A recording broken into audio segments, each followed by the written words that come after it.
Hey everyone, it's Ethan or Miss back again for another video today, and welcome back to the YouTube channel, everyone. We are here again for yet another franchise mode video, and of course this is the start of a brand new series for us, ladies and gentlemen. We are here today, and we're going to be starting with the Philadelphia Flyers. Of course, you guys already know that from the title of the video and the thumbnail, but yeah, before we get into it, I want to show you guys some things. I had actually edited some players to make the rosters a little more accurate. So I had edited the prospects, and I made a few players here as well. So I can't actually do it from here. 1 second. So we're going to go to the creation zone, and I'm going to show you guys the created players that I had added and that are in or that are going to be in our Sims from now on. So Alex Newhook is added. Cole Caulfield is added. Jake Sanderson is added. Matthew Boldy, Trevor Zegras, Vasily Podkolzin, and Yaroslav Askarov. Now, there's, of course, plenty of players I missed out on, but those were the players I had added. I actually had made a few others, but I ended up deleting those ones, sorry, because, of course, with EA's new roster update, it's actually not too bad. They were able to add a few players, such as Kirill Kaprizov,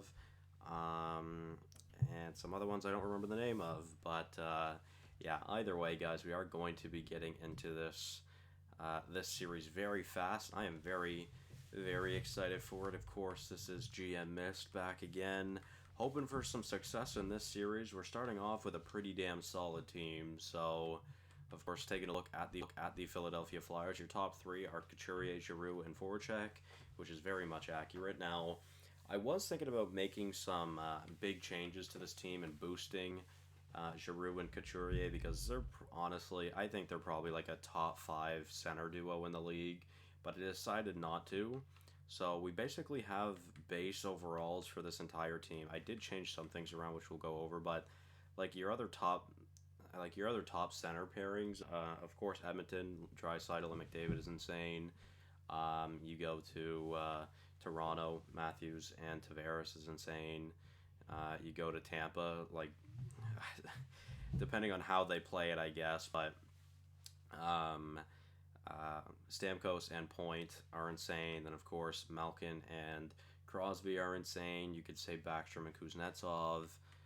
There's plenty of really good options out there, and now I think you could definitely start to make an argument, depending on how good they are, when we get to see Dubois and Scheifele together, which of course I have the rosters updated for this series. So Laine and Roslovic are in Columbus, and Dubois is now in Winnipeg. So that'll be intriguing to see how that works out.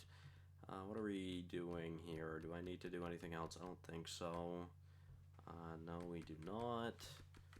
There we go. Alright, so yeah, normally I do this stuff before I get into the series, but yeah, I wanted to show you guys that first. I don't change any sliders. I didn't even need to go into sliders there, but we are all good to go. Of course, the Philadelphia Flyers is the brand new series on this channel. I wanted to do an Eastern Conference team because I had just done one series alone of the Blackhawks series, which was in the Western Conference, of course. And I would love to update the rosters, or update the conferences and the divisions for this upcoming season because. Well, not for this upcoming season, but for one of these series. But the only way I could do that is if I add a team into the NHL, which is why I'm kind of thinking of adding Seattle, because obviously that makes sense. But then that's going to be next season, where chances are our teams are going to be back in their regular divisions. But either way, guys, this is just going to be like a quick little pre-buffer to the series, of course. We're going to go through some things. We're going to look at what this team currently looks like, which, like I said, it is a pretty damn solid team. So, starting off, I guess, let's just best lines and see what's out there. So, apparently the best lines for this team right now was JVR, Giroux, and Voracek. And then on the second line, we have Konechny, Couturier, and Hayes. On the third line, Raffle, Patrick, and Farabee, which I'm very excited for 2 out of the 3 of those players. And then on the fourth line, Lindblom, Lawton, and Bunnaman. And defensively, Provorov and Gustafsson. Excited for that pairing. And then Gostisbehere and Myers, excited for that pairing, and Braun and Sanheim, excited for that pairing. As you can tell, we have a lot of left-handed defensemen on this team. We may have to look around to maybe change some things here. To be fair, Ghost and Sanheim, I don't know if they should be that high of an overall. Maybe Gustafson as well. There's a few overalls here that are quite questionable. I don't know if JVR should be an 84. Giroux and Couturier are honestly getting robbed. They should be both be at least like a 90. So yeah, like I said, I decided to not change anything. Voracek probably an 85. Lindblom I think is fine. Konechny I think is fine, if not underrated. But I did change Konechny's potential to a medium elite, which I'm excited for. Farabee, I did not change. He's a high top 6. Lindblom, I did not change. He's a medium top 6. Patrick, I did not change. He's a medium elite. Provorov, I did not change. I didn't really change much. I think I had changed Myers to a medium top 4 because I'm pretty sure he was a high top 6. And Carter Hart actually demoted. An 86 is a very high overall goalie. I do not think Carter Hart is an 86 yet, so I dropped him down to an 83. He was obviously pretty good last season as the starter for Philly, but that's honestly, like, looking at his stats, good record, but his save percentage in GAA, that's like both below league average, so 83, honestly, low-key is kind of generous, but he's a medium elite at 22. I'm not too worried about him not growing, so we'll see how that goes. And Brian Elliott at an 81 is honestly kind of ridiculous. He should probably be like a 78, maybe a 79, so there's a few overalls on this team that are very interesting, but let's take a look at the AHL quickly. So we've got Ryan Fitzgerald, Andrei Andreoff, David Kasha, Cal O'Reilly, Greg Carey, Carson Torninski, Isaac Ratcliffe, who, of course, we all love. Shout out to the Moncton Mist legend, and German Rubstov, Maxime Sushko, Ralph Kudemi, Pascal Laberge, and Matthew Strome. Remember when he was supposed to be really good? Robert Haig, remember when he was supposed to be really good? Nate Prosser, Chris Bigrod, remember when he was supposed to be really good? Derek Pouliot, remember when he was supposed to be really good? Samuel Morin, remember when he was supposed to be really good? And Mark Friedman. And the goalies, of course, Felix Sandstrom and Kirill Ustamenko. So overall, I mean, I don't find either of these teams are that bad. I think our NHL team is going to be immediately competing for playoff contention. We are listed as a con buyer. I don't know why I can never remember what the fuck that word is. What is it? Oh my god. My head always results to continental for some reason, which literally just doesn't make any sense. Conservative, god. I don't know why. Whatever. It's fine. So, yeah, I just want to take a look at this team. Of course, potential-wise, we've got a few very good players with very good potential, such as Couturier, Patrick, Giroux, and Provorov, while Konechny and Farabee, to be fair, at a high top 6. He's only 20 years old, so he's got a very good potential. But honestly, I love Nolan Patrick. He might honestly be like a high top 6 at this point, though. Like, I feel like there's honestly more upside of Farabee right now than there is Patrick, just because Patrick has been so injury prone, which of course we do have injuries off for this series, so we're going to see how that goes. Technically, I mean, he did do better this second season, but not by much. Played one less game and had one more point, so at most he was going to probably put up 32 points. If he played the entire season, probably right around 40 points, so that's not too bad. I guess we might as well keep looking. Just let's sort it by forwards. Of course, Morgan Frost, Isaac Ratcliffe, two pretty solid prospects alongside Joel Farabee. German Rubstov, I mean, could turn into something, not too sure. Oscar Lindblom, I still have high hopes for, even though he's kind of getting up there in age, almost getting too late for him to grow. Matthew Strome, yeah, I mean, maybe there's a shot. What about defensemen? Let's see. Obviously, Provorov has the most potential on this team. Ghost, not too bad. Gustafson, not too bad. They're both pretty young, though, so that's really good. Myers and Sanheim, again, we have a very young D-core, to be fair. Like, Justin Braun's the only one that's over 28 on our D-core, so that's actually pretty interesting. Adam Ginning, right? Yeah, Adam Ginning. He's got very good potential, but he's already a 60 at 20, which isn't very good. And then you look, continuing on, I don't know. It's interesting. Goalies, like I said, I had demoted Carter Hart a little bit. He still has a lot of value, of course. We don't really have any goalies in the pipeline, but I'm not too worried about a goalie in this series. Carter Hart should be the goalie throughout the entire series, unless we go to like 2050, but that's pretty unlikely. We have all of our picks for this upcoming draft except for the 5th rounder. What about next year? We have all of our picks next year, and of course the next couple of seasons. So honestly, looking pretty solid, guys. I don't really have any complaints about this team, except for a few contracts that I'm not really a fan of. So let's just go over those, such as Kevin Hayes. That's a pretty big contract and a long contract. JVR's isn't that bad just because his contract is done in 3 years.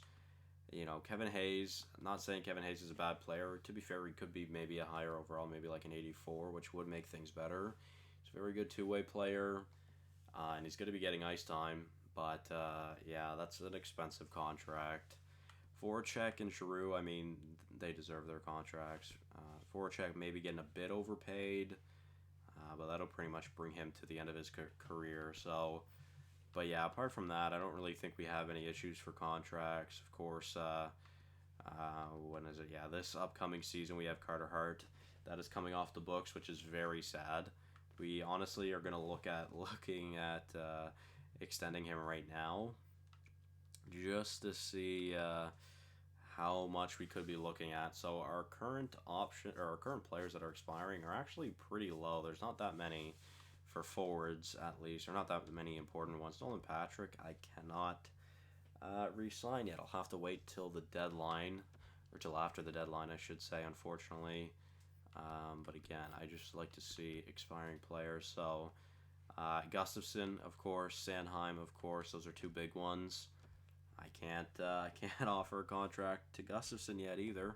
Have to wait till after the deadline. See, I don't know how I want to go about that, about Gustafsson yet, just because of course he is expiring this year and he's probably going to want a much bigger contract than $3 million. But of course we also have a lot of players coming up in the future, and like I was mentioning, we have a lot of left-handed defensemen, so maybe Gustafsson could be the one to go, because of course we would rather Sanheim, which I'm intrigued to see how Sanheim does this year. He's very good defensively, not as good offensively. I'm guessing he won't really put up any points. Although to be fair, I mean, 2 back-to-back very solid seasons as a defenseman. But of course, we are going to offer Travis Sanheim a contract. He only wants 4 years, and you know what? I'm okay with that. I'm going to do 4x4. I could cut it, honestly. I'll do 3.8. Yeah, I'll do 3.8 by 4. I mean, if he stays at an 83, if not gets higher, I'm totally okay with that. Scott Lawton, I will come back to. I don't really, it's not really my priority to sign him right now. It's really more so just Gustafsson, Patrick, Sanheim, and of course, Carter Hart, which I would love to get on a multi-year deal, which he wants, thankfully. And I am banking on him getting a big boost in overall, so I'm going to go 6x6 for Carter Hart, and that's pretty much the entirety of our cap locked up. What we just sent out there, that's about 10 million to our like 13 million we currently have. So obviously not a lot of cap right now. We're just gonna advance a few days to see what those players are saying. So Sanheim accepts and Hart accepts as well. Now, just out of curiosity, where does that put us for cap this upcoming season? We only have 2.5 million cap right now, and then just out of curiosity, we have only $4.25 million, which is not a lot. I don't even know if we can get Gustafsson on that, and if we don't get Gustafsson on that, then of course it's going to Patrick, but Patrick is of course the priority, so there is a very high chance we do lose Gustafsson this year, which sucks for our decor because it is a really good decor. But we'll have to face that when we get to that issue, of course. So quickly, I just want to take a look at the record book because I don't really know. I'm guessing a lot of it is going to be Bobby Clark for the Philadelphia Flyers, but let's take a look. Let's see. So of course Giroux pretty much leads in he literally leads in everything he can uh, as a uh, skater, I should say. But yeah, Bobby Clark pretty much owns every record as a skater here. So of course, most points in franchise history goes to Bobby Clark. Most seasons goes to Bobby Clark, but Giroux will pass that very soon. Most assists goes to Bobby Clark. There's a chance that Giroux passes Clark in points and assist and games played, but not too sure about that. Bill Barber is the current goal leader, which is interesting. I don't really know who that is, to be honest. Ron Hextall is, of course, the win leader, and Bernie Perrant the shutout leader. But I feel like by the end of this series, Carter Hart will probably pass both of both of those records, and in no time he'll probably have the lead in shutouts and wins in the franchise as well. Who, of course, Brian Elliott currently has, and Rick Tocchet leads Philly in penalty minutes, and that will probably never change. Giroux will never get anywhere near that, and I can't really imagine we have any goon players like that, but anything could happen, I guess. So yeah, we're just going to sim through the preseason just to get an idea of what this team is going to look like, but we aren't going to start the simulation of the regular season until the next episode. Like I said, guys, this is just going to be a kind of a precursor to this series, just to see what it's going to look like and to see how excited you guys are, because I'm very excited, to be honest. I've never done a Philadelphia franchise before in any year, so I'm very excited for this. 5-2-0 in the preseason is not a bad record at all. And let's see, Sean Couturier led the way in the point category. Again, I honestly feel kind of gross having Couturier and Giroux at such low overalls, but I'm going to keep it for now. And actually, I didn't even change the lines. I don't know if this is what the team is going to look like. I think I am going to make some changes to the team because I feel like there's a few players in here that I don't want in here. So let's just see. Forwards, 1, 2, 3, 4, 5, 6, 7, 8, 9, 10, 11, 12, 13, 14. Got way too many forwards. Andy Andreoff will probably come up. Morgan Frost, I don't really know if I want him in the NHL, to be fair. Defensively, we've got 6 defensemen. Waiver eligible players, I'm guessing that's Bunnaman. I'm guessing they all clear. Let's just see. In the system, let's see. Frost, Obey Kubel, and Bunnaman all clear. Okay, so we're fine. And of course, I saw that we had 3 goalies up here. So oh no, sorry, that's the AHL. But Alex Lyon can go down to the AHL. He will be our starter in the AHL. Defensively, I'm not changing anything. The D-core is perfectly fine right now. But again, a lot of left-handed defensemen. Our only right-handed defenseman is Justin Braun and Philip Myers. So, of course, we have 2 and 4 right now, which isn't really that much of an issue, but it could turn into an issue. We'll see. So now I'm going to see what the lines look like. I'm just going to do best lines, but again, I think I might change some things around. I'm honestly okay with that top line, but I really want to change some things around here. I like that third line of Farabee, Patrick, and Hayes. A very good line. Just a little worried about that line putting up points. I'm guessing Kevin Hayes is probably the better centerman. No, okay, Nolan Patrick is. We have a very good center core. I'm not going to lie, guys. Yeah, I'm totally okay with that top line. Unless I want to put Nolan Patrick up there, which is honestly an option. And we roll with something like this. JVR, Giroux, and Voracek. How slow is that line? Okay, it's actually not that slow. Konechny's obviously really fast. Couturier's fine. Nolan Patrick is pretty slow, but I mean, I really like that second line. Does it put up points? I would imagine. Couturier and Konechny, I think, will be fine, and if Nolan Patrick can put up points, that's totally fine. It just kind of sucks having Lindblom down on the third line, unless I swap Lindblom and JVR, which is honestly an option.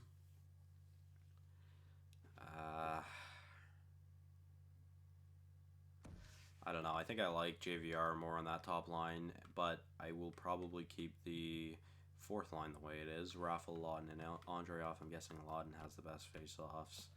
Yeah, not surprising. That's a pretty solid defensive line as well. And then defensively, I am going to change some things around here. I would like Philip Myers on the top pair because he's arguably like the best prospect of a defenseman we currently have. Yeah, I don't know. Obviously Provorov is very good. Myers is interesting. I really want Provorov to put up points. Ooh, might do this instead. Yeah, Provorov Ghost, Myers Gustafson, Sanheim Braun. Sucks playing Sanheim so low, but I think for now that's what we're gonna do. Provorov and Ghost will be playing like an 89, an 88 and an 87, which is a very good top pairing. And of course, they were both kind of at that rating not too long ago, so maybe they can both kind of redeem themselves. Ghost has been struggling the past few years. Only 12 points last season. Of course, he was actually in the AHL at one point, which is just crazy to me. 37 the year before that, but then, of course, the year before that, he had this incredible season of 65 points in 78 games. And you look at Provorov, it's not like Provorov's ever been bad, but he's always been around that point per game season, or like half point per game season, except for that year where Ghost had a bad year as well, and he was pretty poor, but hoping they can both kind of battle it back and bring it back for us. So that is what the lines will look like. The AHL, I'm not too worried about it as long as Morgan Frost is getting ice time. And I mean, I guess we could probably move. I would like to move Ratcliffe up, to be fair. Ooh, that's nice. A +3 on that top line. Morgan Frost will be playing like an 80 with like 88 offensive awareness in the AHL. That's crazy high. German Rupstov, I would like to move up as well if possible. Okay, well, I'll move him up, but I would honestly like the +3 to remain.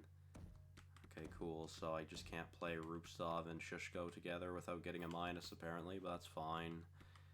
And I'm okay with the D4 there. So there we go, guys. This is actually a relatively long one. I wasn't expecting it to be this long for what I was doing in this episode, but we actually have one more thing to do. Of course, I would like to take a look at the captains. Of course, I believe we have Captain Giroux, assistant Voracek, but that's actually incorrect.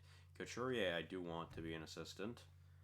And for now, I am going to give the other A to Voracek. I could give it to Provorov, but for now, I'd like to have Couturier, Giroux, and Voracek as our trio, and because eventually, whenever Giroux retires or leaves Philadelphia, Couturier will probably be the captain. I absolutely love Sean Couturier. So that will be everything, guys. Hopefully you did enjoy this episode. Let me know if you guys are excited for the series to start. Next video will be out tomorrow, of course, but yeah, thank you guys all so much for watching. Hope you did enjoy, and I've got a Skype call. Cool. So I'll see you guys in a bit. Bye-bye.